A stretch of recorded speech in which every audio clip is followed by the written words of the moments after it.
नमस्ते, मैं हूं सुरेश कुमार एकलव्य और आप देख रहे हैं बात सच है। तब्दीली का टोकरा एक बार फिर हीरा मंडी के चौक में लुढ़क गया है। भिखारी मुल्लाओं के भिखारी मुल्क में तैमदो की बोली जोर पकड़ने लगी है। नया पाकिस्तान का झंडा तशरीफ पर बांध कर चले इमरान खान उसमें से पाकिस्तानियों की टोपी के लिए पाबंद निकाल रहे हैं। हालत यह है कि आर्थिक बदहाली में अंडे उबाल कर चूजा निकालने की कोशिशें मदरसों की दीवारें नहीं लांघ पाई है। चारों तरफ से पड़ती बदहाली की मार से त्रस्त पाकिस्तान ने इंटरनेशनल ट्रिब्यूनल द्वारा लगाए गए 5 अरब 80 करोड़ डॉलर के जुर्माने को माफ करने की गुहार लगाई है। यानी सऊदी अरब के 5 अरब 20 करोड़ डॉलर समेत 11 अरब डॉलर का डंडा हर पाकिस्तानी को चढ़ चुका है। अब इसे न संभालते बन रहा है और न निकालते बन रहा है। दोनों ही हालत में पाकिस्तानी मुल्ला बस इंशाअल्लाह करते करा रहे हैं। दरअसल इंटरनेशनल ट्रिब्यूनल ने ऑस्ट्रेलियाई कंपनी को खनन पट्टा देने से इंकार करने पर पाकिस्तान को पेनल्टी लगाई थी। अब इस जुर्माने को चुकाने का दबाव पाकिस्तान पर लगातार बढ़ता जा रहा है। 2 महीने पहले हमने भी इस मामले पर एक रिपोर्ट पेश की थी। गौरतलब है कि पाकिस्तान के बलूचिस्तान प्रांत का रेकोटिक जिला सोने और तांबे सहित दूसरी अन्य खनिज संपदा के लिए प्रसिद्ध है। इमरान सरकार इसे अपनी एक रणनीतिक राष्ट्रीय संपत्ति मानती है। टैथियोन कॉपर कंपनी को दिए गए खनन पट्टे को रद्द करने पर लगाए गए जुर्माने के खिलाफ Pakistan world bank international centre for settlement of investment distribute के आगे गिड़गिड़ा रहा है। टैथियोन कॉपर कंपनी में बोरी गोल्ड कॉर्पोरेशन ऑफ ऑस्ट्रेलिया और चिलिकैंट ऑफ गस्टी बीएलसी के बराबर की हिस्सेदारी है।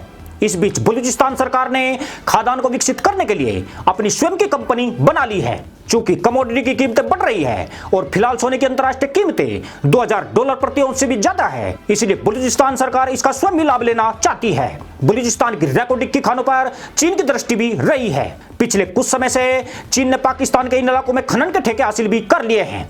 इसमें बलूचिस्तान की सरकार चीन के साथ मिलकर खनन की कई परियोजनाओं पर काम कर रही है। दरअसल पाकिस्तान ने ऑस्ट्रेलिया की खनन कंपनी के साथ मुल्लाओं की मक्कारी वाली नीति अपनाई थी।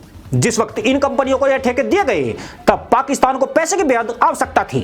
नवाज सरकार ने पैसे की जुगाड़ में आनंद फानन में रेकोटिक के पट्टे अलॉट कर दिए थे, लेकिन जब टैथियान कॉपर कंपनी आधे से ज्यादा काम कर चुकी और उसने इस ठेके में $12 अरब का खर्च कर दिया तो पाकिस्तान मुल्लागिरी पर आ गया।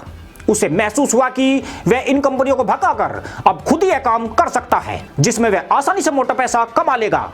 इसके लिए सुप्रीम कोर्ट में कंपनी के खिलाफ केस दायर कर दिया गया और सरकार ने कोर्ट से मिली भगत करके टैथियोन को दिए गए ठेके निरस्त कर दिए। इसके बाद टैथियोन कॉपर कंपनी ने इंटरनेशनल ट्रिब्यूनल में मुआवजे के लिए अपील दायर कर दी और हर केस की तरह पाकिस्तान को इस मामले में भी बड़ी शिकस्त मिली, जिसमें इंटरनेशनल ट्रिब्यूनल ने पाकिस्तान पर 5 अरब 80 करोड़ डॉलर का जुर्माना ठोक दिया। इंटरनेशनल ट्रिब्यूनल द्वारा पाकिस्तान पर लगाया गया यह जुर्माना उसकी जीडीपी का 2% है।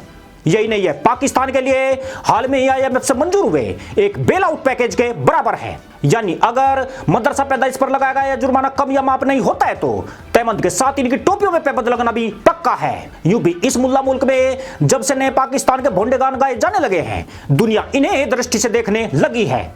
अब दुनिया को इस आतंकी मुल्क की सूरत पर तरस नहीं आता है, बल्कि इनकी मक्कारी प्रवृत्ति के कारण इन पर एक के बाद एक लात पड़ रही है। केवल सऊदी अरब ही नहीं, अब तो चीन भी इन जाहिलों को कर्ज देने से कतरा रहा है। पिछले महीने ही पाक विदेश मंत्री शाह महमूद कुरैशी चीन दौरे पर भीख मांगने गए थे। चीन ने इसके एवज में गिलगिट बाल्टिस्तान को गिरवी रखने की शर्त रखी थी, जिसके बाद कुरैशी को बैरंग पाकिस्तान वापस लौटना पड़ा। अब चर्चा यह है कि चीन पाकिस्तान के बीच कर्ज के बदले उस पर नई शर्तें थोप रहा है। चीन की शर्त के मुताबिक चीनी सैन्य बेस बनाने के लिए पाकिस्तान अपने देश में जगह उपलब्ध कराएगा। पाकिस्तान में बनने वाले चीन के सैन्य ठिकानों में किसी भी पाकिस्तान की एंट्री अवैध होगी, बेशक वह मदरसा मुल्क का राष्ट्रपति ही क्यों ना हो। पाकिस्तान में कम से कम चीन 3 सैन्य ठिकाने बनाएगा। इनमें एक ठिकाना गवादर में, दूसरा गिलगिट बाल्टिस्तान में और तीसरा ठिकाना सरगोदा में हो सकता है। गवादर पोर्ट पर चीन पहले ही चीनी कॉलोनी बना रहा है, जहां पर 1 लाख से ज्यादा चीनियों को बसाया जा सकता है। चीन द्वारा पाकिस्तान में बनाए जाने वाले इन सैन्य ठिकानों का मकसद भारत को घेरना है। पर मजे की बात यह है कि भारत विरोध की सोच के चलते पाकिस्तान खुद ही चीनियों की गुलामी के स्टाम्प पर हस्ताक्षर कर रहा है। चीन भी कहीं न कहीं इन मूर्ख मुल्लाओं की मानसिकता का फायदा उठाकर अपने हित साधने में जुटा है। यह स्थिति पाकिस्तान के लिए और अधिक चिंताजनक बन जाएगी अगर टैथियोन कॉपर कंपनी अपना जुर्माना लेने पर अड़ जाती है। क्योंकि इस हालत में पाकिस्तान को सऊदी का कर्ज लौटाने के अलावा टेथियान का डंडा भी कहीं ज्यादा भारी पड़ जाएगा। यह रकम लौटाने के लिए चीन ही एकमात्र मददगार बचेगा, जबकि चीन ने अपनी चाल बदल दी है। पाकिस्तान को दी जाने वाली भीख के बदले उसने एक हाथ ले दूसरे हाथ दे की नीति लागू कर दी है। यूं भी चीन के पास इतना पैसा नहीं बचा है कि पाकिस्तान जैसे भिखारी मुल्क के पेट के जाले साफ कर सके। कोरोना की मार के साथ साथ चीन में आई भयानक बाढ़ ने वहां अकाल के हालात उत्पन्न कर दिए हैं। ऐसे में अपने भविष्य से चिंतित चीन फूंक फूंक कर कदम उठा रहा है। ऊपर से भारत के साथ तनाव के चलते उसका रक्षा खर्च भारत के मुकाबले 3 गुना बढ़ रहा है। भारत अमेरिका समेत पश्चिमी देशों से उसका व्यापार 60% गिर चुका है और अब चीन में लाखों लोगों के बेरोजगार होने का संकट गहराता जा रहा है। जबकि बात बात में भीख मांगने वाले भिखारी पाकिस्तान का पेट है कि भरने का नाम नहीं ले रहा है। यानी मालिक गुलाम मुसीबत के मारे तू मेरी पीठ पर खुजा मैं तेरी पीठ पर खुजाता हूं के सारे हो गए हैं। पाकिस्तान का विदेशी मुद्रा भंडार 12 अरब डॉलर पर अटका पड़ा है। उसमें ज्यादातर योगदान चीन और खाड़ी देशों से मिली भीख है। पाकिस्तान अगर यह पैसा निकालकर सऊदी अरब और जुर्माना भरता है तो अगले दिन उसके दिवालिया होने की घोषणा हो सकती है।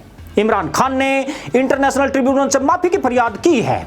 साथ ही टेथियोन कोबर कंपनी के आगे भी तैमन झाड़ दिए हैं। ऑस्ट्रेलियाई कंपनी कंप्रोमाइज करने के लिए भी तैयार है, मगर वह बदले में पाकिस्तान से उसके दुगने मुनाफे का काम चाहती है। यानी जिसे देखो मुल्ला मुल्क को लूटने के लिए दौड़ रहा है, या यूं भी कह सकते हैं कि मक्कार मुल्लाओं के इस मुल्क की अंतरराष्ट्रीय बोली लग रही है। टेथियान की शर्त यही है कि उसे रेकॉर्डिंग का ठेका फिर से अलॉट किया जाए। इस बार इस ठेके में पाक सरकार और टेथियोन के रेसू के तौर पर काम किया जाना चाहिए। यह कड़ी शर्त है जिसमें इमरान पर देश को गिरवी रखने का ठप्पा लग सकता है। इसलिए पाकिस्तान के लिए इस शर्त को स्वीकारना आसान नहीं होगा। हालांकि चीन से इमरान को अभी भी मदद की उम्मीद है कि वे इस मुसीबत से मदरसा मुल्क को जरूर बचा ले जाएंगे। आने वाले अगले कुछ महीने पाकिस्तान के लिए बेहद आकारी हो सकते हैं। न पाकिस्तान के तराने गाने वाले टोपीबाजों को इन तरानों के बीच टोपी बचाने की जद्दोजहद मच सकती है, क्योंकि बेतासा महंगाई, बढ़ती बेरोजगारी और डाउनडोल अर्थव्यवस्था में इनके तैमन से अभी पसीने निचुड़ रहे हैं। 11 अरब डॉलर का बांस चढ़ा तो यह एफिल टावर वाले मुल्ला जी बन जाएंगे, जहां से इन्हें मोदी का न्यू इंडिया साफ साफ दिखाई देगा। वही इंडिया जिसके लिए इन्होंने इतने विशाल बांस पर टंगने से भी गुरेज नहीं किया। इसी के साथ अनुमति दोस्तों, जय जवान, जय किसान, जय हिंद, वंदे मातरम।